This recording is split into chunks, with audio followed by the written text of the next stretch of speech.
Les jours s'égrènent et petit à petit, nous nous approchons des examens de fin d'année. Sur Avis d'experts aujourd'hui, il s'agira de comment préparer et réussir les épreuves du certificat d'études primaires, CEP bien entendu. Et pour en discuter, j'ai prévu recevoir aujourd'hui pour vous un grand expert. Il est directeur d'école, il est également promoteur d'école. Je vous prie de vous installer confortablement et tout à l'heure, je vous le présente.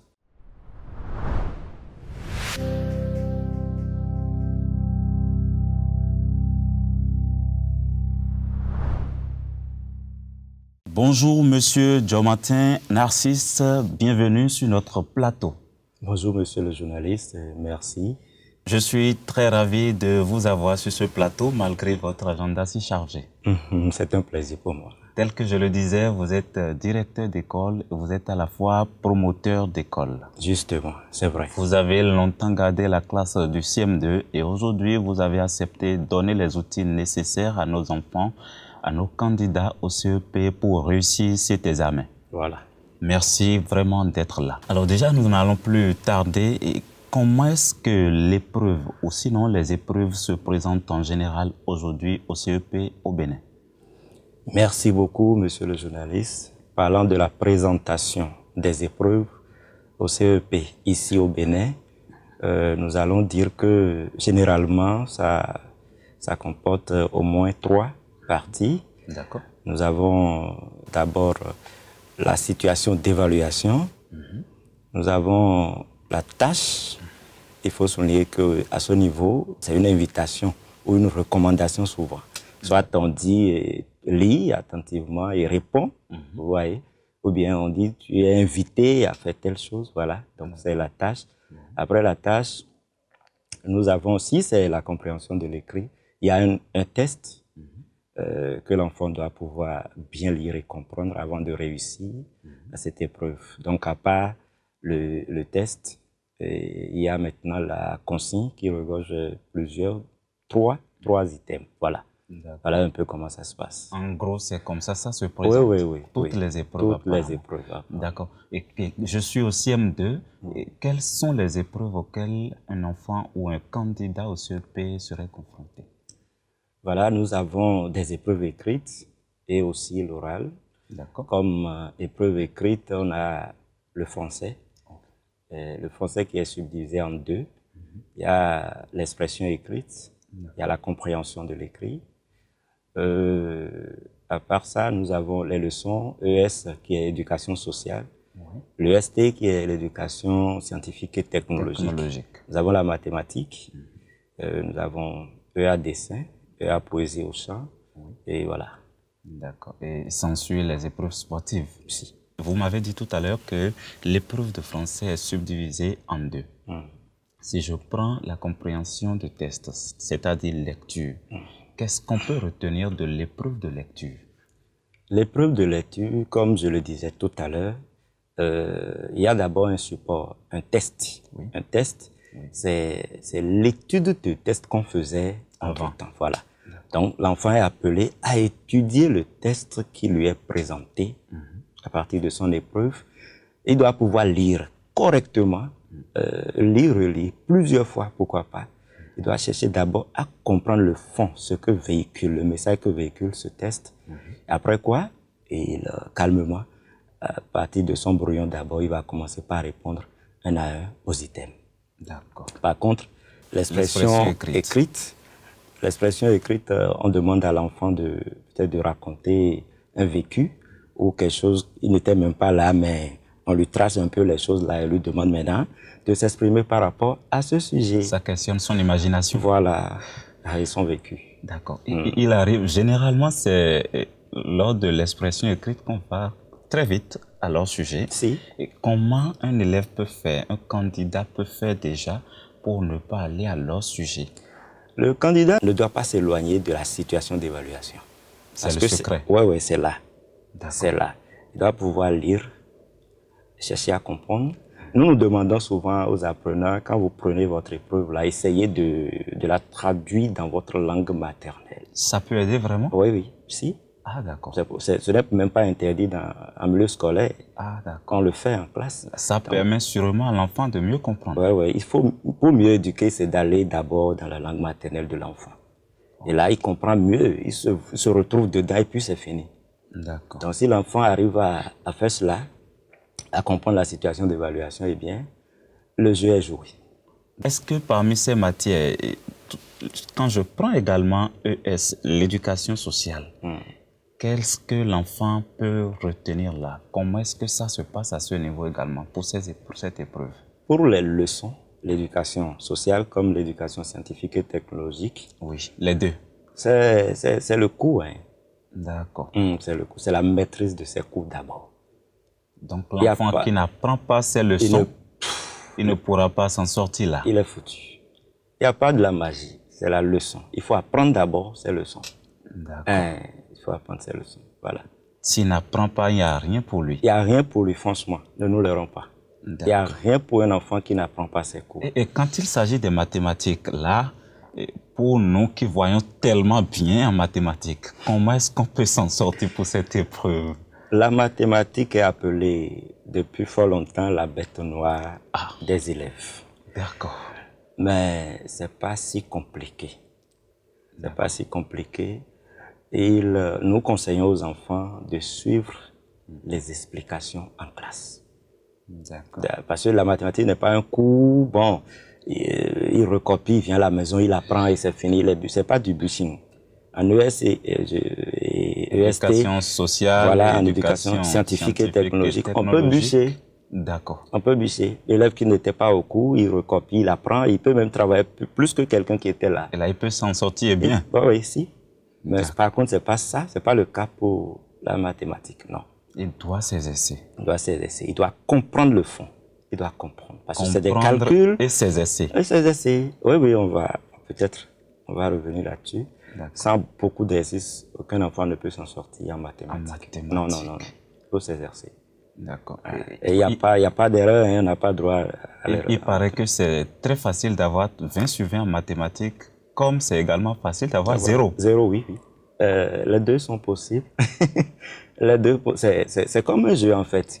Quand vous ratez la tête là-bas, vous risquez de rater tout le reste. D'accord. C'est un peu ça. Il y a certains enfants, c'est quand l'examen reste une semaine qu'ils commencent par réviser les cours, ils commencent par apprendre maintenant, c'est maintenant l'heure de bûcher, de commencer par veiller. Est-ce qu'il y a un moment idéal prévu pour commencer les révisions de façon sérieuse pour le jour J? À une semaine des examens, je dirais que c'est bien dommage. Qu'un enfant commence pas à s'acharner à une semaine des examens. C'est dommage, c'est dommage. Ce n'est pas possible et ce n'est même pas conseillé de commencer par se tuer, je vais dire. Le mieux, c'est d'abord être régulier au cours depuis le début des classes. Un candidat, en principe, ne devrait pas manquer les cours. D'accord. Il suit bien en classe, très bien ce qui se passe en classe. Et il pose des questions aussi. D'accord. Il y a quelque chose qu'il ne comprend pas, il pose des questions. Maintenant, après tout ceci, la révision. La révision, ce n'est pas la veille, parce qu'aucun examen ne se prépare au crépuscule. C'est vrai. Non, non. Ça, c'est vrai. Non. Donc, déjà, nous avons un programme que nous déroulons. Donc, à partir du moment où l'enseignant, le maître, finit son programme, c'est déjà la révision chez lui. L'élève commence en même temps par réviser. Ah oui, ah oui. D'accord. Et l'enseignant aussi commence en même temps, parce qu'après les cours, c'est la révision. Ça, c'est vrai. Voilà. Maintenant, au plus tard, vous voyez, nous sommes en congé actuellement. À la reprise, c'est déjà les révisions. Parce que le CEP, c'est pour le 2 juin. Oui. Donc, tout le mois de mai, en principe, est réservé, normalement, pour les révisions. Et cette année, il faut remercier au passage le gouvernement, l'État béninois qui nous a aidés en nous dotant des cahiers d'activité. Chaque élève au CEP, candidat au CEP aujourd'hui, a ce cahier d'activité qui est rempli de belles épreuves dans toutes les matières. Qui peuvent les aider depuis 2017 jusqu'en 2023. 3, je crois, Wow. le 3, le 4. Ça, c'est un effort que nous saluons. Oui, oui. Merci au gouvernement béninois pour ce travail. Voilà. Et il est souvent constaté que pendant les examens, ou sinon avant les examens, et même des fois le jour de l'examen, les enfants sont tellement stressés que d'autres tombent malades subitement quand on lance les premières épreuves. Comment faire pour aider les enfants à gérer le stress pour qu'ils ne succombent pas à la dernière minute? Comment gérer le stress chez le candidat? C'est quelque chose C'est une question sûrement qui préoccupe et les parents et les enseignants. Tout le monde. Vous savez, il nous est tous arrivé une fois de stresser. Ah, c'est vrai. Quand on a quelque chose à passer, un concours, un test, tout ça, plus les jours s'avancent, plus le stress est là. C'est pas seulement les enfants qui vivent ce cas-là, il faut dire que les enseignants même, ceux qui tiennent la classe de CM2, déjà, à un mois donné, ils stressent beaucoup. Qu'est-ce qui concerne l'enseignant encore dans le stress? Ah, pourquoi pas? Puisque c'est lui qui donne les cours. Il donne les cours, mais il attend un résultat qui fera de lui un bon enseignant. Ça, c'est raisonnable. Ah ouais. Donc, c'est le résultat attendu qui stresse l'enseignant. Voilà, c'est ça. Donc, D'accord. pour aider les enfants à surmonter les stress, il y a un travail qui doit se faire à l'école et une bonne partie qui devrait se faire aussi à la maison avec les parents. Nous entendons aujourd'hui dire, les parents qui disent Amadi en a roué, je vais te taper jusqu'à te tuer. C'est pas trop bon. Ça fait du mal à l'enfant. Tout ça, ça peut stresser l'enfant. Ça peut stresser l'enfant. Il faut l'éviter. C'est pas bon. Il faut créer de bonnes ambiances avec l'enfant, surtout quand les jours là s'approchent. Faut qu'il y ait une bonne ambiance à la maison et partout dans son environnement quand même proche. Il faut l'aider, éviter qu'il se retrouve seul dans un coin. C'est pas trop bon. Ça peut le stresser aussi. Ça peut le stresser aussi. D'accord. De bonne ambiance autour de lui. Et pour le jour des examens même? Le jour des Comment faire? Parce qu'on constate même que des élèves, des candidats tombent en syncope et c'est l'ambulance qui vient chercher. C'est le stress qui crée tout ça. Je dirais à tout candidat oui. de se préparer dès maintenant pour tout cela. Parfois, ces situations arrivent sur les candidats qui n'ont pas eu le temps de se préparer. D'accord. Qui n'ont pas eu le temps de se préparer, c'est la peur, la panique quand l'épreuve vient. Quand ça vient, même quand ils voient ça dans la main du chef centre là-bas, c'est fini. Il y a crise. Ça commence par faire peur. Oui, c'est ça. Donc on va encourager ces enfants-là. Que chacun se prépare. Voilà, préparez-vous. Est-ce qu'il y a des méthodes de révision propices et efficaces pour les candidats afin de réussir les épreuves au CEP? Des méthodes propices. Nous allons demander simplement à nos apprenants, nos candidats, d'éviter ces périodes-là le travail en groupe. Quand je dis en groupe, c'est pas 2 personnes, 3 personnes. Parce que les enfants ont l'habitude de se regrouper souvent et dire nous voulons travailler, nous voulons réviser. C'est ça. Mais quand ils sont nombreux là, c'est de l'amusement. Ils s'amusent beaucoup. Ils s'amusent trop parce que c'est les enfants. Quelque part, ils ont raison aussi parce que aujourd'hui, au CEP, c'est les enfants de 9 ans, 10 ans. C'est ça. Quand on avait 9 ans, 10 ans... On était encore ouais, non? Oui. Voilà, donc c'est ça. Il y a l'âge aussi qui les dérange. Donc, nous allons les conseiller de ne pas se mettre à jouer encore en ces périodes-ci. C'est déjà sensible la période. C'est dangereux. Ah oui, c'est déjà dangereux. C'est pas trop bon. La révision, il faut se retrouver dans un endroit calme. D'accord. On ne peut pas réviser devant la télévision. Non. Non, la télé est là, la radio est là, c'est les petits frères qui jouent à côté. C'est le portable à côté. C'est le portable qui est là, et l'enfant est en train de faire ses recherches. C'est pas bon. Il faut pas mélanger des choses comme ça. C'est pas bon pour les études, c'est pas bon pour la période de révision. C'est pas du tout bon. Et il faut être... La période de révision, c'est une période très sensible où l'enfant ne doit pas rater les cours. Non, il ne doit pas manquer les classes. Que les parents sachent que c'est cela. Il faut tout faire pour maintenir l'enfant à l'école, jusqu'à l'examen. Et dans les cas où il y a un enseignant ou un répétiteur là qui les encadre en groupe, est-ce que cela est conseillé?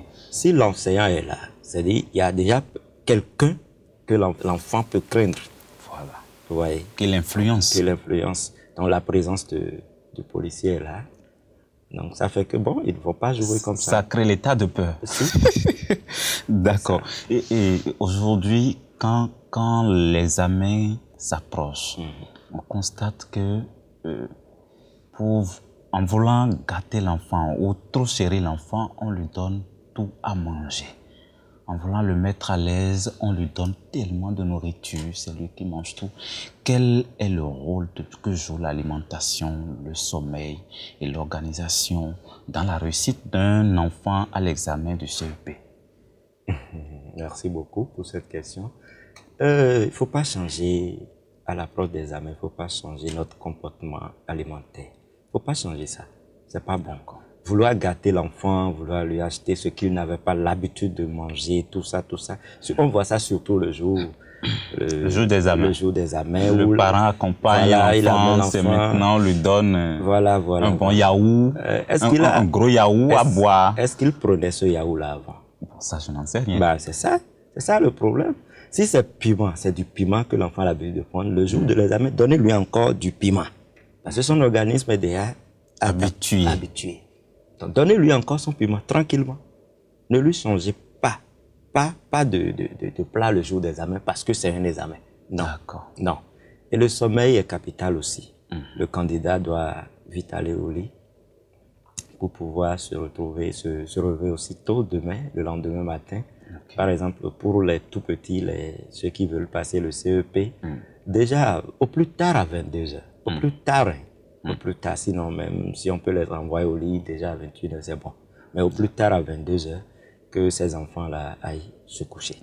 Et même dans la journée, s'il y a des occasions pour eux, de les laisser aller se reposer, qu'on le fasse. C'est bon pour la santé, oui. Le repos par moment, ça peut les aider beaucoup. Ça va beaucoup les aider. D'accord. Ils seront en pleine forme le jour J. Je fais de bons Rio Gras le jour des examens et je donne à mon enfant à 7 heures du matin pour qu'il ait d'énergie, qu'il n'ait pas faim sur l'épreuve. Non. C'est pas conseillé. C'est pas conseillé du tout. Et ce n'est même pas conseillé à un candidat, surtout les tout petits, de prendre des trucs hurleux le matin, le jour de la composition. Il était à 100 francs comme petit déjeuner, comme c'est le jour des examens. Pour l'encourager. On lui remet 1000 francs. Et manger seulement. Voilà, il vient à l'école, il prend tôt le matin, il met déjà 2 pâtés. Oui. Vous voyez? Pour ne pas avoir faim. Est-ce que le parent a tort? Il n'a pas tort. C'est pour que l'enfant n'ait pas faim sur l'épreuve. Oui, c'est vrai. Qu'il voit bien. Mais il faut savoir raison garder. Ah, d'accord. Voilà. Pour la santé de l'enfant, il faut éviter ça. S'il prend le pâté là, il avale tout, il prend de l'eau en plus. Quelque temps après, il voit de la pâte rouge. Il prend parce que quand l'enfant a de l'argent, vous savez. C'est vrai. En tant que chrétien, quelle est la place de la prière et la foi dans la préparation et dans la réussite d'un examen? Notamment un examen comme le CEP où ce sont les enfants seuls qui y vont. Le chrétien ne peut jamais donner dos à la prière. C'est ça. La prière. Parce que la prière, c'est la communication avec son Dieu. Voilà. Et c'est Dieu qui donne la réussite. Le succès vient de Dieu. C'est ça. Vous voyez, donc c'est important pour nous, parents d'abord, de prier et d'accompagner nos enfants, de les amener même eux-mêmes à prier. On peut leur apprendre à prier. Tu as un examen, écoute, viens. Voilà, les requêtes, allez, prions, faisons ci, faisons cela. On peut créer au moins une fois par semaine cette ambiance-là avec l'enfant où on chante, on adore Dieu, on prie un peu et on lui confie ces 3 jours de composition. C'est 3 jours qui veulent sanctionner les efforts d'un an. Voilà, c'est là le problème. Vraiment. C'est ça. Donc la prière joue un très grand rôle selon vous. C'est incontournable. Donc si je retiens un peu ce que vous venez de dire, les parents doivent créer l'ambiance et la prière à la fois. La prière à la fois. D'accord, parce qu'on ne sait jamais, tout le monde vient à l'examen, mais c'est tout le monde également qui est là. Il vaut mieux préparer le cœur de l'enfant que de lui préparer un bic. Ça, c'est primordial, c'est très intéressant. Quand son cœur est disposé, il est à l'aise, il compose librement.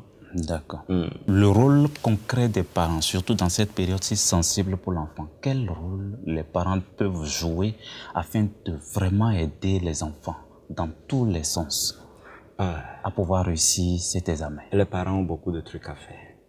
Les parents ont beaucoup de trucs à faire en cette période. D'abord, et comme je le disais tout à l'heure, il faut tout faire pour maintenir l'enfant à l'école. Vous savez, dans le privé, et quand vous n'êtes pas bon vis-à-vis de la caisse, l'enfant est dérangé, il est perturbé. C'est ça. Voilà. Donc, le parent doit tout faire. Même si vous n'avez pas les moyens de solder le compte de votre enfant, rapprochez-vous de l'administration et négociez que l'enfant ne soit pas mis à la rue pendant que les autres travaillent en classe.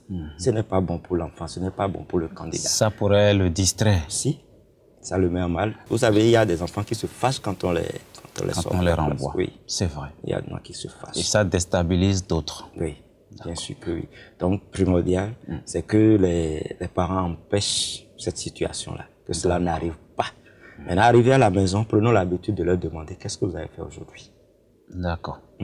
Qu'est-ce que vous avez fait aujourd'hui? Et là, ça va servir à quoi concrètement? Ah, l'enfant sait déjà que, bon, si je ne retiens rien, si je ne garde rien arrivé à la maison, on va me poser des questions.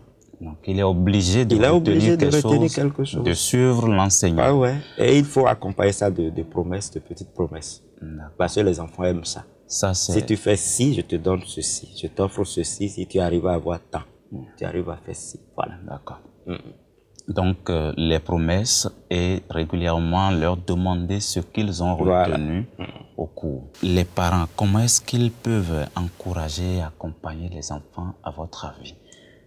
Encourager, c'est déjà une sorte de motivation. Voilà, c'est déjà un peu ce que je disais. Je vais vous raconter une petite histoire où c'est une dame qui l'a fait avec son enfant qui devait passer aussi un examen comme ça. Il sait que l'enfant aime trop le jeu de vélo, il aime trop le vélo, mais jusque-là, il n'en a pas encore. Donc, il sort pour prendre le vélo des camarades, des voisins, tout ça. Qu'est-ce que la dame a fait? Elle achète le vélo, elle vient, elle accroche, elle attache quelque part, elle dit, voilà ton vélo. Si tu décroches le diplôme, on le descend. Très belle stratégie d'ailleurs. Alors, une dernière question pour finir cette émission. Est-ce que c'est le moment pour les parents de crier sur les enfants, de mettre la pression sur les enfants en moins d'une minute? Pas du tout. Ce n'est pas du tout bon de crier sur les enfants. Je crois que je l'avais déjà dit tout à l'heure. On dit si tu ne réussis pas là, je vais te taper, je vais te faire ci. Non, ce n'est pas ça. Plutôt, il faut les accompagner avec douceur. Ce n'est plus le moment de crier sur eux. Si vous criez sur eux, le peu qu'ils ont gardé jusque-là, vous risquez de le perdre encore. Alors? Oui, on risque de le perdre encore. Donc, accompagnez-les. Accompagnez-les. Et disons aux enfants, comme le dit le livre de Job, Job chapitre 22, verset 28, qui dit « À tes résolutions répondra le succès. » Demandez à l'enfant de prendre la décision. Il se dit, moi, ce n'est pas un pèlerinage. Je ne retournerai pas encore au CEP l'année prochaine. Je finis avec une fois de bon, je décroche mon diplôme, point barre. Quand vous semez ça, vous arrivez à semer ça dans l'enfant, c'est fini. Merci beaucoup. C'est déjà la fin de l'émission. Je voudrais vous prier en tant qu'aîné, en tant que directeur, de prier pour nos enfants qui vont au CEP. Nous prions. Seigneur, notre Père, notre Dieu. Oui. Nous te disons merci. Merci pour la grâce que tu nous as accordée d'être là. Merci, Seigneur. Merci pour ta protection dans la vie de tous nos apprenants et surtout dans la vie de tous les candidats au CEP. Merci, Seigneur. Nous te les confions, Jésus. Voici à un mois ou quelques semaines de plus avant le jour J. Nous te demandons, Seigneur, de les préparer avec nous. Amen. Nous, en tant qu'enseignants, ne pouvons rien. Nous sommes là que leur demander de faire. Mais Seigneur, c'est toi qui donnes le vouloir et le pouvoir. Seigneur, c'est pourquoi je te prie maintenant de donner à tous les enfants, tous les candidats au CEP, aux divers examens, Seigneur, donne-leur l'esprit, cet esprit-là qui touche, qui presse et qui demande à ce qu'on soit attaché à son cahier et qu'on apprenne et qu'on comprenne aussi, Seigneur. Fais-le pour ta gloire. Merci. Nous voudrions que, Seigneur, au soir de ces 3 jours de composition, que tous tes enfants soient contents d'avoir pris part des épreuves abordables. Amen. Et que quand les résultats seront là, que nous soyons tous aussi dans la joie et dans l'allégresse. Béni soit ton nom, Seigneur, parce que tu l'as fait. C'est dans le nom de Jésus, nous avons ainsi prié. Amen. Merci. Stop et fin de cette émission. Chers enfants, chers frères et sœurs, chers amis qui vont au CEP, toute l'équipe d'Éclat Divin TV vous soutient par les prières et par les encouragements. L'Éternel est la victoire. Avec Jésus-Christ, la victoire est assurée. Dans un instant, on va se revoir pour célébrer la victoire et la gloire de notre Seigneur dans votre vie.